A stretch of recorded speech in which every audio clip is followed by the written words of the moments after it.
It's my pleasure to welcome you to First Course tonight. Thank you for being here. I'm Ken Johnson, CEO of Hutchinson Regional Healthcare System, and we're going to talk about orthopedic surgery, specifically knees. And as you may have seen, read, or been a part of, Hutchinson Regional just opened a new orthopedic unit in our hospital. And we want you to know that this space is dedicated only to orthopedic practices where patients will get enhanced recovery after surgery, which will lead to a faster recovery. We have some folks here tonight that are going to tell you a little bit more about some of their services that we offer and that are offered here in our community. And to talk about this unit and other services is Dr. James Larimore, Lori Hartnett, and Lori Pauls. So let me tell you a little bit more about each of our speakers tonight. Dr. James Larimore attended the University of Nebraska Medical Center in Omaha and completed his residency at the University of Wisconsin in Madison. He's been part of the Hutch Clinic staff since 2001 and is certified by the American Board of Orthopedic Surgery. Dr. Larimore specializes in knee replacements, hip replacements, carpal tunnel release, trigger finger release, and knee scopes. Lori Hartnett is also going to be speaking to us tonight, and she is our Director of Rehab Services and manages the acute care and outpatient physical outreach and speech therapy departments. She graduated with a Bachelor of Science degree in Family Studies and Human Services from Kansas State University and a Master's in Communication Disorders and Sciences from Wichita State University. And also joining us is Lori Pauls, who is our Director of Patient Care Services for Surgery and Orthopedics and has been with Hutchinson Regional since 1985. She started in EMS, then transferred to ICU in 1989. She worked in ICU until taking her current position in 2016. Lori received an associate degree from Hutchinson Community College and has a bachelor's in nursing from Tabor College. Would you please give these folks a warm welcome, and we'll invite them up. All right, Dr. Larimore. You're up. Thank you. Thanks for being here. So, Ken, which one is the clicker for the slides? This one? That, Forward and backward? this one, here? yep. Try it once and see. Or you can do that. We're going to do this little video first. Okay, well, thank you, everybody. I gotta test out this new light. Oh, it is bright. Okay. They told me not to aim it at anybody, so.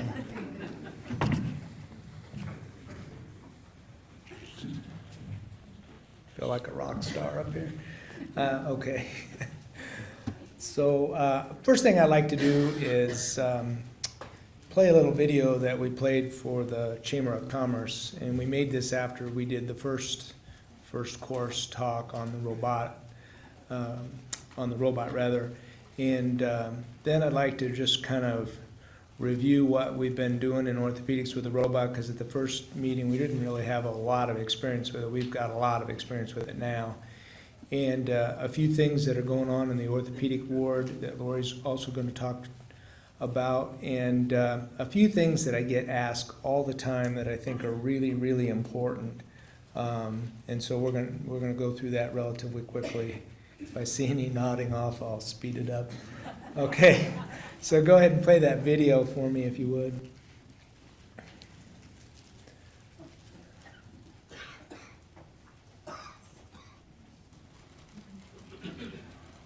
I think this gives you a little better idea of what this robot is doing.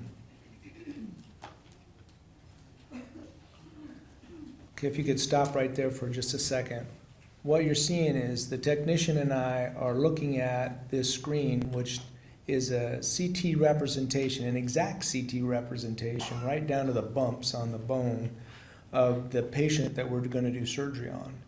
And we can manipulate the implants, the size, the rotation, everything to exactly fit that patient before we ever even start the surgery. Go ahead. This is where it looks like I'm really telling him what to do, but he already knows this stuff. So this is what it looks like with the implants on. We can make those bigger, smaller, rotate them around. Go ahead.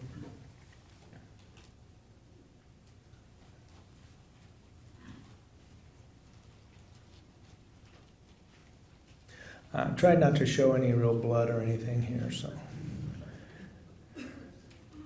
Okay, stop there. What's happening here is all those little white points up on the knee, I register rather. Put this little probe down on the knee, hit the pedal. We do that 40 times on the tibia, 40 times on the femur. That really only takes me about 60 seconds to do, believe it or not. And then that robot is able to take those points, match them up exactly to the patient's CT scan so that it knows where that patient's knee is in space to within 1/4 of a millimeter. Go ahead.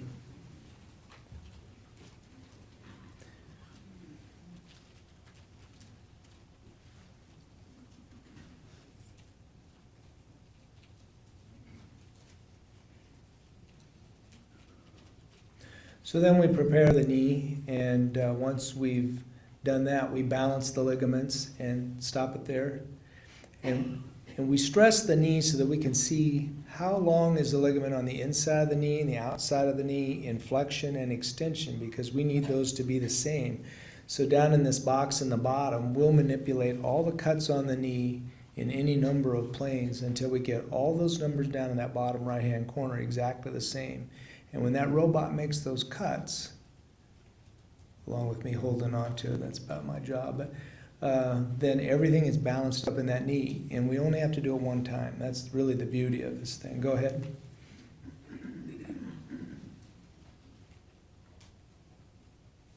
So this is the robot coming in. It only comes into this operation, takes about an hour, and the robot's only there for about maybe 10 minutes of it. Because most of this operation is done with software.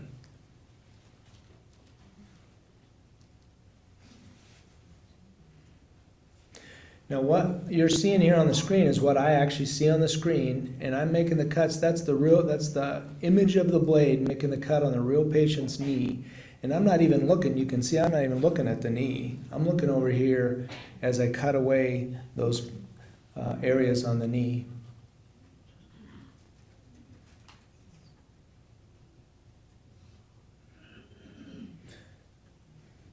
The green lines are called hepatic lines, and they won't let me go outside of those lines. If that blade touches anything on those lines, the saw will just stop.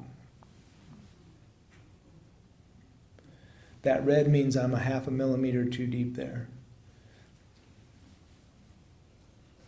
Which doesn't really matter because you can't really tell. But this device is extraordinarily accurate. I mean, we're talking 1/3 of a 1/16 of an inch on these cuts.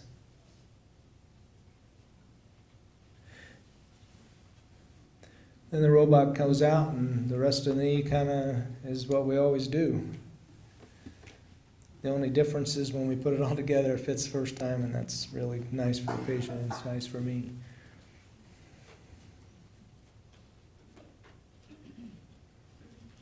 This is a cementing on the implants. The implants are held on by a cement called methyl methacrylate. That takes about 5 to 10 minutes to harden depending on the room temperature. This is a team effort, and we've got a great team of people. We've been able to move this operation along just like clockwork. Okay, if we could go to the presentation. So I always give the disclaimer that any misspellings or punctuation errors are intentional. So I'm going to give just a few quick views of the new unit. I mean, when I first walked in there, I thought this was the Starship Enterprise bridge because it is a pretty amazing place. I mean, it's all the lighting's LED, the floor is bright. It's just it's a pleasant place to be. So you saw the robot, you saw what it does. The question that I got asked the first time is, how are we doing? Is it better? Is it faster? Is it less painful? That's what everybody wants to know. So I briefly put in a few studies. This one from the Journal of Arthroplasty. There's getting to be more and more. This one basically, the fine print basically says that with their methodology, they were able to show that robotically assisted knees have reduced bone and soft tissue injury. That basically translates to less pain and Here's another view of one of the new rooms. The next study looked at patient satisfaction, and it said its conclusion was that it appears that patients who undergo robotically assisted total knee can expect better short-term outcomes when compared with patients who undergo manual total knee arthroplasty. That's been borne out in a study from Wisconsin, which I didn't get put in here. Less narcotics, faster rehab, better range of motion. We'll get into the fact that that sounds good, but it's still tough. This is the new gym. We're really excited about this. The first time we've had this. So the patients that are on the floor have their own gym they can all go to and do their range of motions and stuff without going all the way downstairs.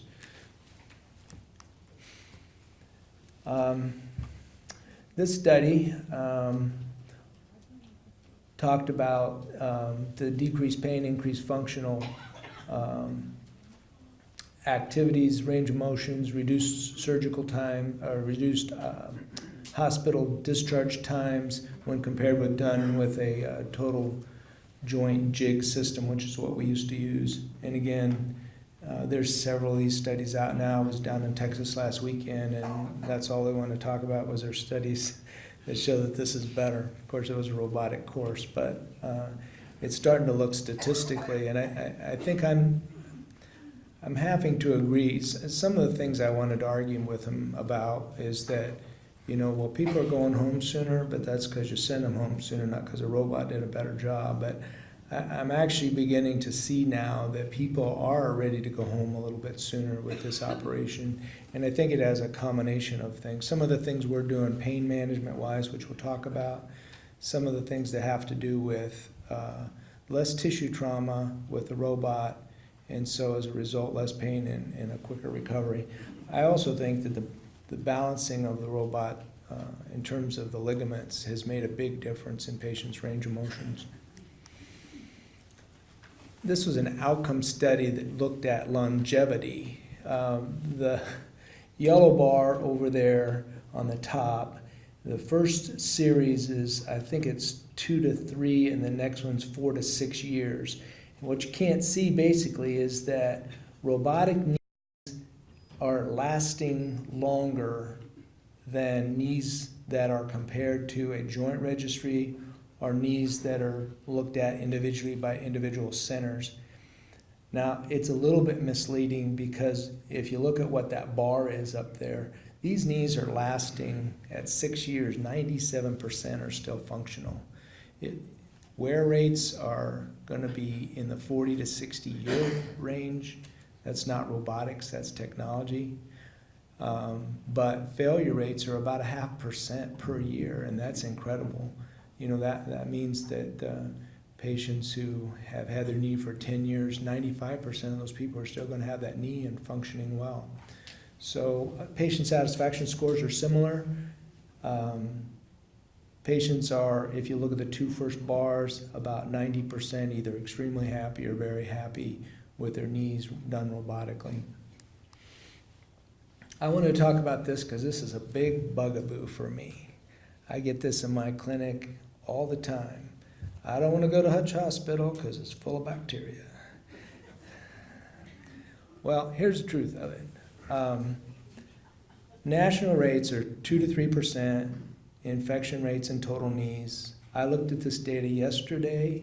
We haven't had a knee infection except for one recently, which was kind of an outlier because he already had an infection in his back that we didn't know about. But we haven't had an infection for 2 years, which is about 0.22% here. Most people don't realize it, but they have 10 trillion bacteria. That's like the national debt that they're carrying around every single day. There's a group of scientists who were able to just collect the air around us and be able to identify us as the same as a fingerprint just because of our bacteria mix that's floating in the air next to us. So people have bacteria on their skin and in the air around them. So there's 100 different species of bacteria that live in the human body, and 5 of those hang out on the skin. Staph aureus, staph epi, MRSA, which you've heard about, which is just staph aureus that's resistant to penicillin. It's not like it's some horrible, terrible creature. If we have those infections, we have to use different antibiotics. Strep, pretty uncommon, but we do see some strep infections from time to time. Propionibacter acnes is usually only causes shoulder infections because it's in the sweat glands, but again, very rare. And Corynebacterium doesn't bother us at all. So, do we have bacteria in our hospital? Sure we do. We have it in Walmart, we have it in your house, we have it at McDonald's, we have it everywhere. We can't really avoid bacteria, but what we can do is try to mitigate the problems that it can occasionally cause. So, what are the risk factors? If you're immunocompromised, obviously you're going to be at risk. People filter bacteria through their blood all day long. Their spleen picks it up, their immune system picks it up, and it kills it. And if it doesn't, it gets into some place that's happy and it grows. So if you're immunocompromised, either from an illness or from drugs, that increases your risk a little bit. Obesity, peripheral vascular disease, dental infections, any breach of the skin put you at risk. But what's not on this list is what hospital you go to. I looked at several studies that never said that the risk for infection is the hospital that you go to.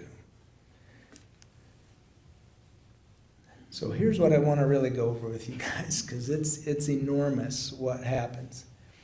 Everybody gets a surgical scrub, and they scrub their entire lower extremity the night before surgery, and they scrub it again the morning of surgery. When they come in, they get wiped down by another, it's chlorhexidine, which is an antibacterial soap that we use in the scrubs, and it's on this wipe, and that gets done again just a few hours after they've already just scrubbed their leg. All the instruments that are done or used in a case are taken out, whether they're used or not, inspected, scrubbed, stuck into an autoclave at I don't know how many hundreds of degrees, and then they're wrapped. And when those instruments come back into the room, they set those instruments on a tray. They lift that tray up, and that tray never goes anywhere else until the nurse picks up that wrap and looks at it at the light. If there's even a pinhole, those trays don't get used. So there's enormous stringency in things that come into that room are inspected, and they don't go on the table unless we're happy about it. We have laminar flow ORs. We have relatively new ORs, at least it seems like it to me. They're beautiful, they're big, they're spacious, people aren't crowded. That makes a big difference. Every ounce of things that's used that's disposable in the room after one patient leaves is removed, and the entire room is scrubbed down.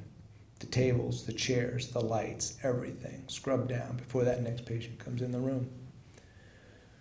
Every person who comes in my room, whether they're a technician or they're just watching or they're part of that case, has to do a surgical scrub just like a surgeon does, or they don't get to come in the room.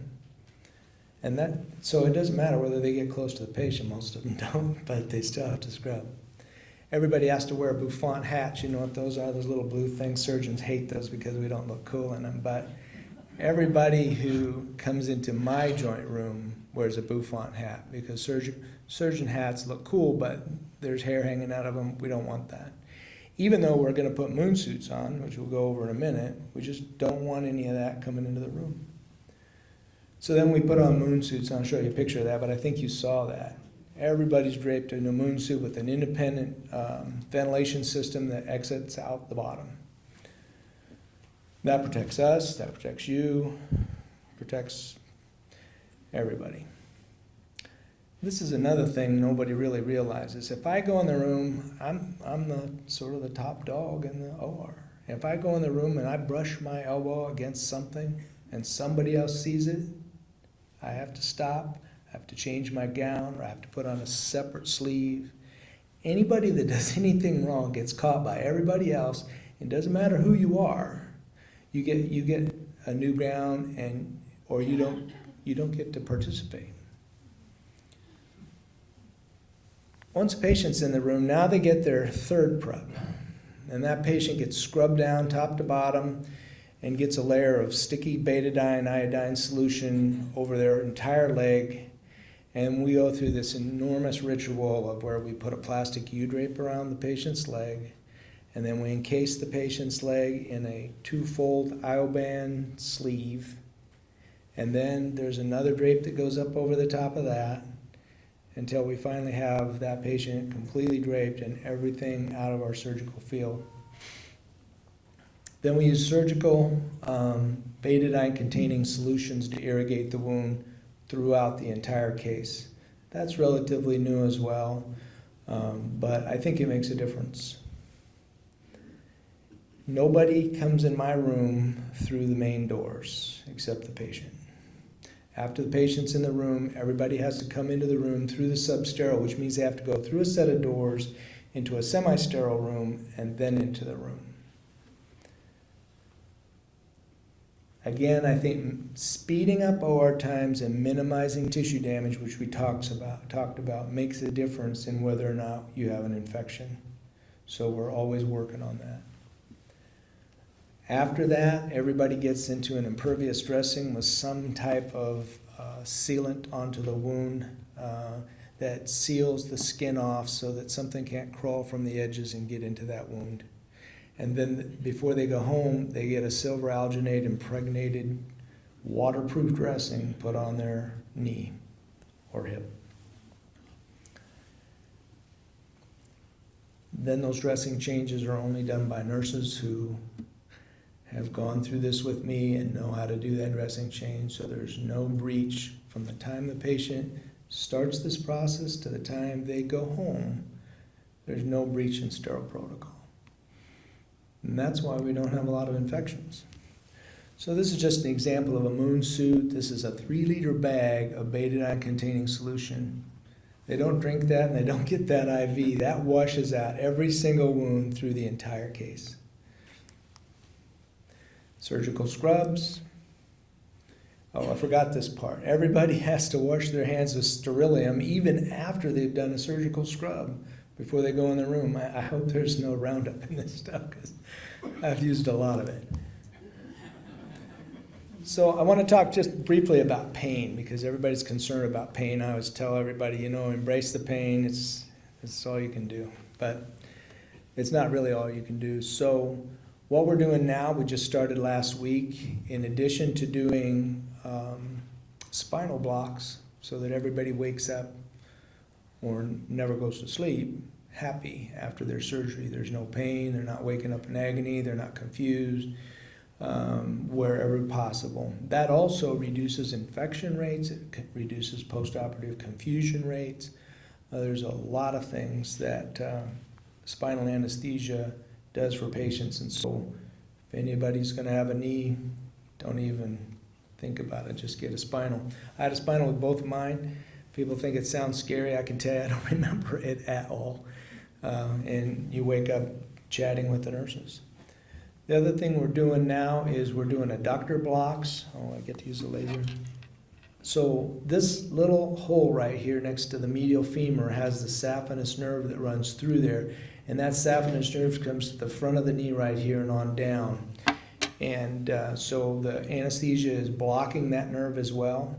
Then in the OR, we inject the knee while the patient's asleep with a concoction that's used at quite a few centers that contains a long-acting local anesthetic, some epinephrine, which keeps it in the area. There's a little Toradol, which is a non-steroidal anti-inflammatory like Aleve or ibuprofen, and just a little bit of steroid. I've been amazed at how good patients feel that same afternoon. It's really quite remarkable. We also give everybody a scopolamine patch so that they don't have nausea. All these things fight nausea, the scopolamine patch, the steroid as well, and then what the anesthesia administers as an anesthesia. And the number of people that I have now sick to their stomach the next morning is almost zero. It used to be 60%. It's almost zero now. I'm sorry. So now post-op, we're going to be using pre-op, we use Tylenol, Neurontin, and we're soon going to start Celebrex, and I'm also going to start continuing those drugs out after surgery for a varying length of time. So those are the things we're trying to do. We want people to be as comfortable as possible, and we don't want them to have problems. But it takes a lot of people to do this.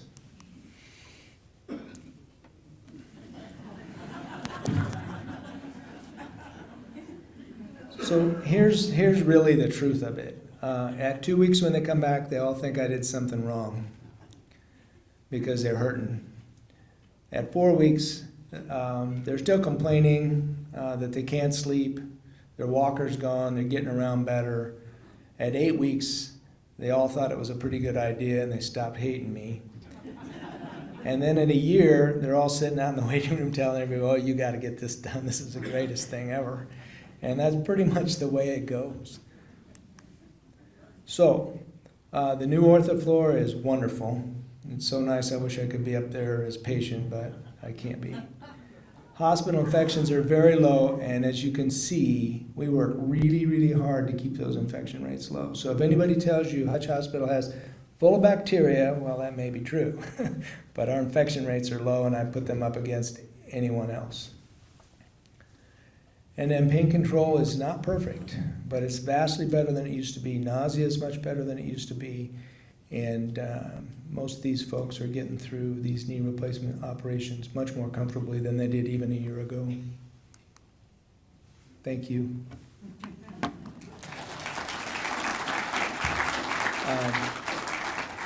Lori's got some great information, which I want to hear as well, and then I'll hang around if you guys got questions.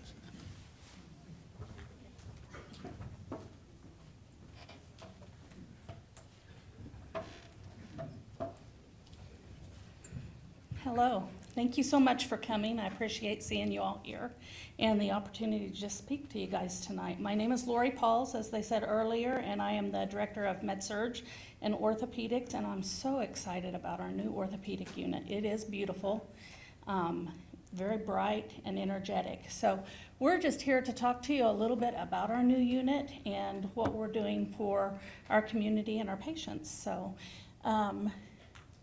our new unit is an 18-bed unit. It has the recovery gym, as Dr. Larimore talked about. Procedures that are included on that unit are all of our knee surgeries, hip surgeries, shoulder surgeries, spine surgeries, as well as if somebody falls, fractures their hip, those will be admitted to our unit as well, preoperatively.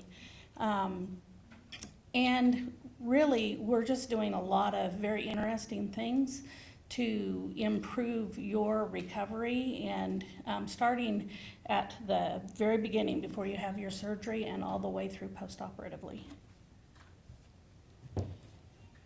Very good. And I'm the other Lori. I'm Lori Hartnett, Director of Rehab Services, and this has been a team project, and with Lori and I bouncing back and forth, that just kind of shows how much of a team project this was between everybody. One of the questions we wanted to answer was why? Why did we revamp the orthopedic unit? Why did we do the standalone orthopedic center? And the reason is, over the next 20 years, the number of hip and knee surgeries is expected to grow exceedingly. There's a statistic from the Journal of Bone and Joint Surgery that says hip replacements in the next 20 years will grow 174%, and knee replacements in the same amount of time, 673%. So we needed to be prepared for all of you and for our community, and we've started with a really great special unit. Another reason is the surgical advancements that Dr. Larimore shared with us. Those are just changing the way that orthopedic recovery is happening, and there's shorter length of stays, and so we needed to have a fast track for recovery after these surgeries, just to really specialize on the patients that are there to get them home, because they're going home quicker.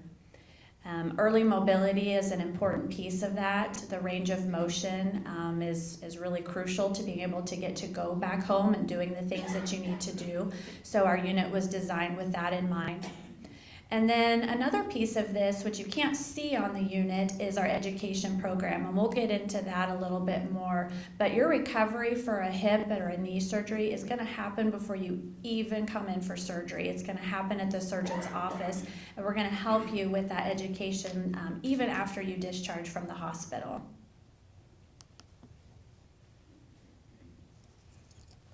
So just to tell you a little bit about how our unit started, about 18 months ago, a group of us got together to discuss what we wanted for our new unit.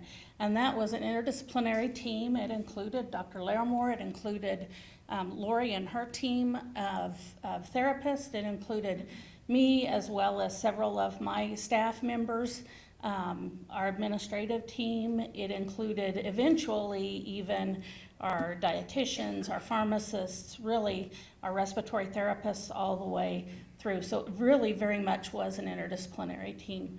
Our design was driven by best practices. We wanted to create a unit where people were encouraged to get up and move, because that's such an important part of your recovery. The earlier you get up and move, the better you're going to do in the long run, and it helps just decrease a lot of complications that you could possibly have. Additionally, we are offering enhanced recovery after surgery, and that's a set of guidelines that really give us a new way to look at how we treat our surgical patients, from how long they're MPO before surgery, what we're doing with them preoperatively, how they're treating them in the OR, as Dr. Larimore talked about, the type of anesthesia that they get, so that when you come in, you're not put out, you wake up easier, or you're never asleep to begin with. And it's just a much better course for our patients. Again, it decreases those, a lot of those complications that you could have. Makes you much better able to get up and participate in your therapy and move, because that's really the key to your recovery. And then additionally, other clinical practice guidelines. There's a lot of information out there on how to provide best practice for our patients, and best practice is what we want to do. It's us utilizing the information we have available to do the right thing for our patients all of the time. So, and then lastly, we just really wanted to focus on patient education and our patient outcomes. If somebody's going to come to our hospital and have surgery, we want them to have the best outcome possible.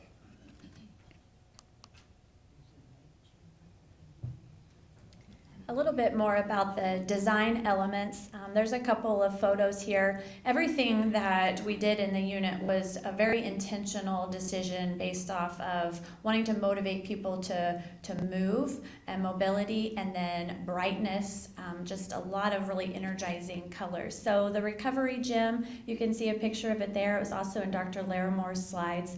That's really important because we're able to decrease the amount of time it would take for us to get you to the gym to work on your therapy. So your day is more efficient. We have it right there on the unit. You don't have to go across a bumpy elevator transition with your freshly done knee replacement. We're able to do that right on the unit. Well, actually, instead of taking a patient in a wheelchair from their room to the gym, we're walking. So that is just another opportunity to work on mobility.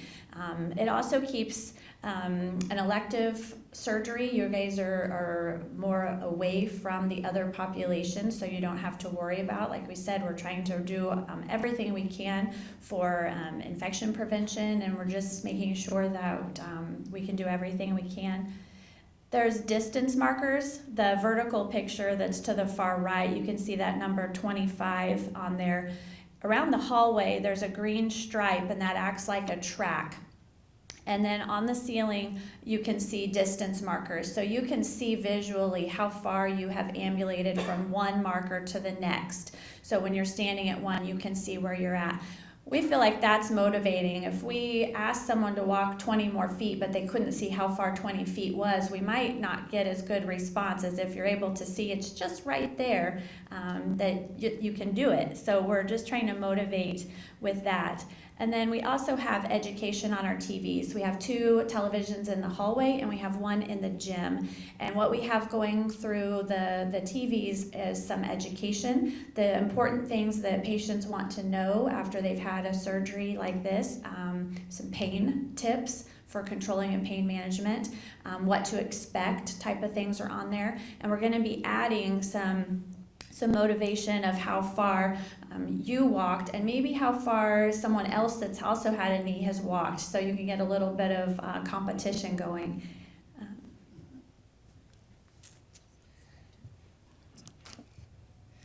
The other thing that I want to point out from the pictures that you saw, let's see. In Lori's pictures here, you see on that upper right-hand picture on the floor, there's a blue diagonal stripe. That also marks off that spacing as well. So for us, we can say, hey, if you can just make it to the next blue stripe, then wherever you're at, wherever your room is at on the unit, you come out close to where one of those markers is. So it's really easier for you to see what you need to do and how far you need to get. Also, it's easier for you to see where you've been. Maybe I made it 1 blue mark this time, but the next time I make it 2. Again, just talking about the design elements, the colors, we really looked at colors that were vibrant and bright and energetic that made people want to get up and move. This is not a unit that you come to where you're going to sit back and rest and relax. You're going to have to work for your recovery, and we want to start that from the beginning. The lighting, the same way. Couple of different things there. You can see it's bright. Again, it's energetic, but also it reduces trip and fall hazards. The last thing you need to do when you come to the hospital is trip or fall on something, and so you can really see where you're going. I think it's also great for our staff. Dr. Larimore mentioned earlier, just to be able to come in and consult on somebody, you can really see what you're looking at in our rooms and on the unit, because it's a bright environment. We have photographic art on the walls. Those were chosen very carefully. They're beautiful, by the way, and they all depict some kind of movement or action. Again, just that motivation to keep moving, to keep going. We have patient communication boards, which we've had patient communication boards at our hospital for a long time. These were designed specifically for this unit. They are multidisciplinary also, so that your physical therapist, your occupational therapist will be writing on it, all of your care team staff, and you'll have some goals on there. So if you're supposed to get up and move 4 times a day, we can mark them off as you move each time so that you can again see what your goal is and how close you are to achieving that goal. And then lastly, just something that will be coming is patient observer. Each of those rooms has an arm in the room set up for patient observer. That's a new monitoring system that we're going to be utilizing in our hospital soon to help our patients who are at high fall risk. Maybe they're a little bit confused or impulsive and they want to get up without help. And we don't want our patients to fall. So this allows somebody to just be monitoring them and to just, it has a 2-way speaker in it, so they can even talk to you and say, hey, let me get some help for you. Please sit down, let me get some help for you. We've probably all had experience with family members or friends that were confused a little bit for a while, and regardless of why they were in the hospital, and just needed that little reminder so that they could wait for somebody to come help them.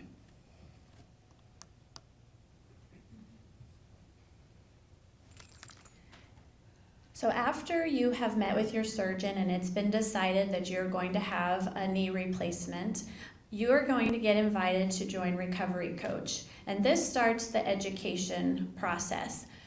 Recovery Coach is on your phone or on a computer. It allows you to get information right to you. So it'll tell you what to expect coming up. It'll give you some tips on how to prepare for your surgery. It'll allow you to receive the right information at the right time that you need it. You can also share it with family members. So if you can have a care coach, you're all encouraged to have a care coach. It's important to have someone with you to also hear the information and then to help encourage you and support you in your journey. So you can invite your family member to also be on Recovery Coach with you, and they can see what it is that you need to know at that point in time. And it allows your healthcare provider to keep a virtual eye on you. So there's surveys that you will get. So an example would be after you leave the hospital, you might get a survey asking how you're getting along. And if you indicate that you're having some problems, of course we want you to call your surgeon. And this gives you just another reminder that tells you what to expect, and if it's something that you should call your surgeon about, then you get that notification. But it allows us to also keep track of how things are going. How is your recovery? How are you doing with the things that you are supposed to be doing at this point in your recovery? 2 weeks post, 4 weeks post, 6 weeks post. And you keep getting those reminders throughout your recovery. So what can you expect from Recovery Coach? First of all, it gives you access to information to help prepare for your surgery. The more prepared you are for your surgery, the better you're going to recover. You can have information to help prepare your home so that you don't have trip hazards, or if you have a lot of stairs, it helps us kind of design your recovery for you too. You can stay connected and have guidance every step of the way with Recovery Coach. You can inform your healthcare provider of important information about your home. Again, who's going to be there to support you, how prepared you are, and how you're feeling your recovery is going.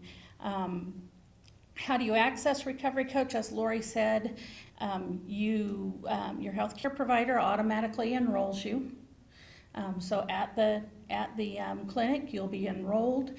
If that doesn't happen, we can help you do that. There are plenty of people to help talk you through that process. And then it's easily accessible via computer, tablet, or mobile phone.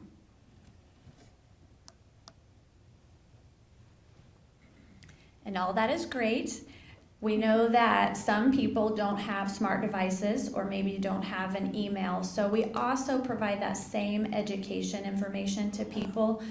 We're bringing back our in-person class. If anyone had a knee done several years ago might remember we had a joint junction class, so we're going to be offering an in-person class that goes over the same content that's in Recovery Coach. So if someone doesn't have an email address or the ability to access Recovery Coach, they still will have access to that very important education and information. We'll have books for that, and like I said, it follows the Recovery Coach content. So no one needs to be concerned about their ability to access that electronic piece.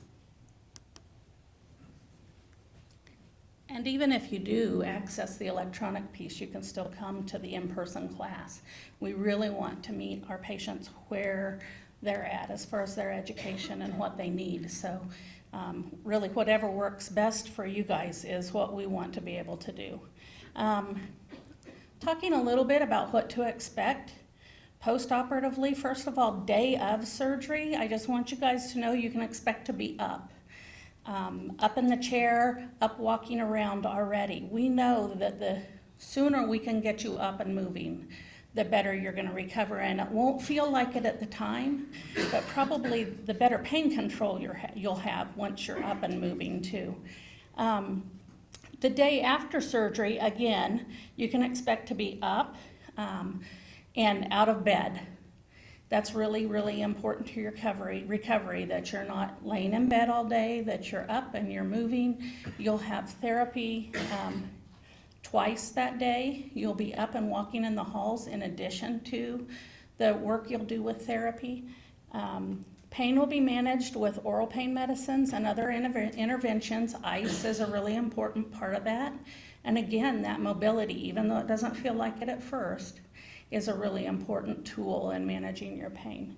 Plan to have your care coach present. It's really good for them to be there to understand what you're going through with your therapy, and they're going to be the ones that assist you at home. So as much of this process they can be there with you for, the better you guys both will do.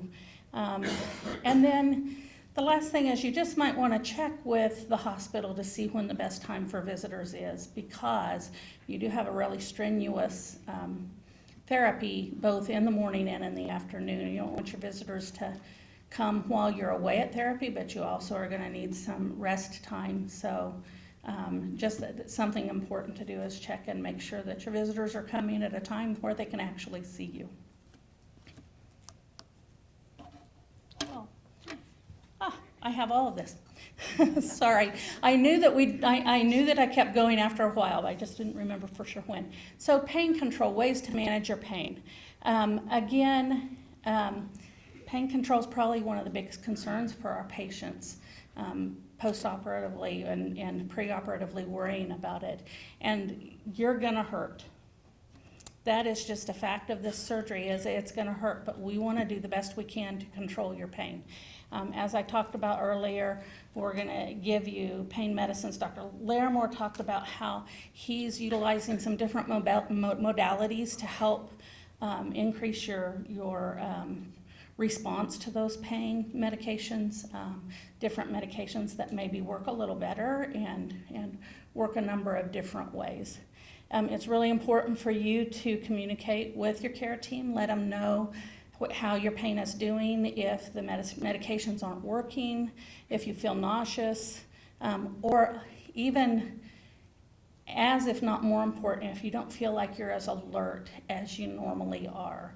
A lot of the pain medicines that we give make you sleepy, but you also need to be able to participate in your therapy, and we don't want you so sleepy that you can't do that.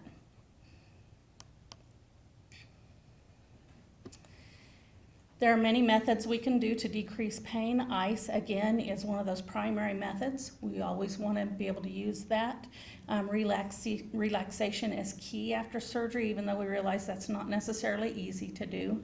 So if you have things that you know are relaxing to you, a certain type of music, or the lights dim, the lights up, that kind of thing, we certainly want to work with that. Definitely listen to your favorite music, and then changing your position frequently. That's out of order. Sorry. There you go. Therapy doesn't do a lot with pain. We ice and we move you, but we thought it'd be best if a nurse talked about other ways to manage that pain.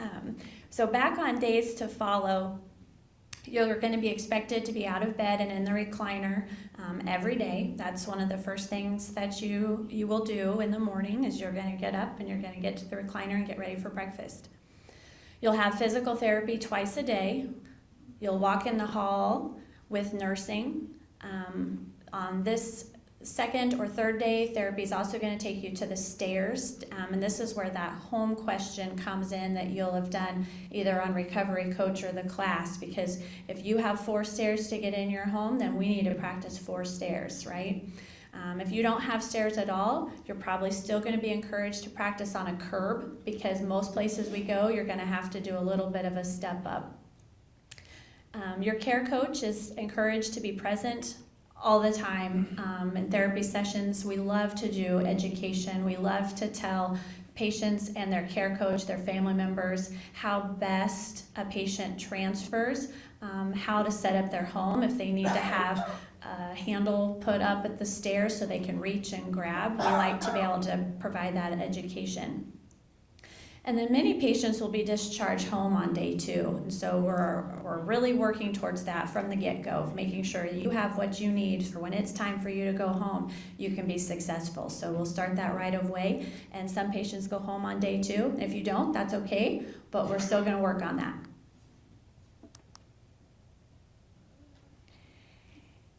We thought this was a very fitting slide and theme with our movement that we're trying to get on the unit to have the track feel and the track on the slides. And so we're just really, really excited about what we've done with our unit, the renovations, the technology, the advancements. And we know that you guys will finish first when you come to have a hip or knee surgery replacement at Hutchinson Regional. And thank you very much for your time. And I think we're going to open it up for some questions. That's the first one. Do you recommend the patient bring their own clothing to wear instead of hospital gowns? Yes, absolutely. We recommend loose clothing that you can move around in and easy to pull up. And we recommend some shoes with a back on them, so no slippers. We don't want those you can trip. But some good shoes that you can put on, yes, absolutely. That would make you feel more comfortable too. I could be here a long time. In fact, the longer we went, the more my right knee started hurting. I was sure I was gonna have to go in right away. Anyway, how long does it take to recuperate? I mean, I know it used to be about 6 months. I mean, if you had to have one knee done, you had to wait 6 months before you did the other knee. So does it heal faster now? My old boss used to say we heal about as fast now as we did 250,000 years ago. And I think that's true. To answer your question, I usually space knees 6 weeks apart. And people think that's, yes, people think that's pretty fast, but there's some good reasons for that. If you're not quite getting all your motion, 6 weeks is a good time to manipulate the knee, so when you go in to have the other knee done, we can bend that knee for you while you're asleep. It also doesn't really benefit the patient to have one good knee and one bad knee, so get your knees done, suck it up, and, get healed and go on and enjoy your life, because mobility is life, and it is life altering. Did I answer your question? Yeah, I love the suck it up part. Are you the only surgeon that does the knee replacements? Dr. Severud has done one, I believe. I think he was doing some in another hospital. I've done the lion's share. I think we're probably around 150 knees so far. And it's a good question in that I always thought, having done about 5,000 knees, that I was pretty good at doing knees. And I eventually, you can eventually get there in the operating room. You can add a little thicker poly, you can make a few additional cuts until you're happy. But I'm not sure I'd want to do it anymore any other way. It really is very dramatically better. Everything just kind of happens the first time. Sure is good. How long should a knee last after it's done? I had a partial 10 years ago. I haven't had any problem Well, with it. it's probably shot by now. Oh, after listening, I thought, that thing's dead. Well, as I said, failure rates statistically are about 0.5 to 1% per year. And that can be from a lot of things, but anymore, I've seen knees that I put in 20 years ago and they look like the day I put them in. I just don't see wear on these knees. Laboratory studies would suggest minimum knee wear is 80 years on the thinnest poly. The answer is I think most people can expect to get well over 20, 25 years. I'll be surprised and probably won't be around to see it. The knees might go 40 years or more, barring the things I see that cause knee failures is people do something they shouldn't have done, like jump off the back of a pickup and break their leg and then have to redo it, or things like that. To answer your very first question, how long does it take to recover depends upon your definition of recovery. You can walk on it within a few hours, and in fact, that's what we're going to have you doing. They mentioned it, but it's scientifically proven that if you're up and walking within 4 hours, you're going to do better. And so these gals are going to be all over it. You know, I get you for about an hour, and I have the most fun in this whole project. I mean, it's really quite fun. But they've got you for 3 days, 2 or 3 days, and then the outpatient therapists have you for even longer than that. And the truth is, you guys are the ones that really have to do the hard work. I have 2 knee replacements. I know what that's about. But you guys do the hard work. We just try to make it as easy as we can. Any additional?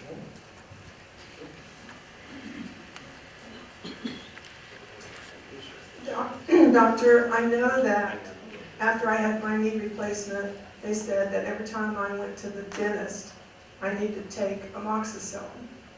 And there are some young dentists in town that say that you don't need it. That is a really, really good question. Sometimes people ask questions, we say it's a really good question, but this is a really, really good question. It turns out that in the complete and total lack of any scientific data, the Dentists of America, have, whatever their association is, have decided that it's not necessary. In the complete and total lack of data. And so you ask yourself, well, why would they do that? Well, it's very difficult to write out that prescription for that single dose of amoxicillin, but strep viridans, which lives in the mouth, can get in the bloodstream when you have anything done that causes bleeding, even flossing your teeth. At the dentist, they get pretty aggressive. There's a lot of that. So if that gets in a joint, and I've seen 2, it is catastrophically difficult to treat. Catastrophically difficult to treat. So I can tell you what I'm doing, and that is that I'm doing a dose of antibiotics 1 hour before any time I have a dental procedure done. If your dentist says don't do that, my recommendation is if you want to make sure that you don't have a real problem, just call me, call your primary doctor. We all know how to do that, and I would do it anyway. That's what I'm doing for myself, and that's what I'm telling my patients. All right, how about a hand for our speakers?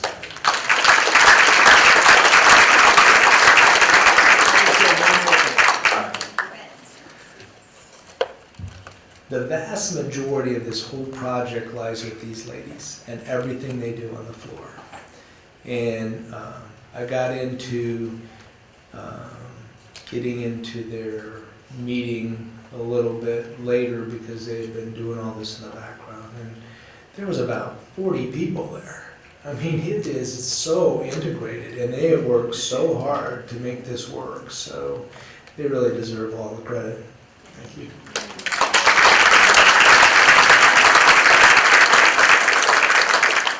Thank you everyone for coming out. Next month's first course is November 19th, and we'll feature hospice and home care. So it'll be a little different. Yours is a nice one.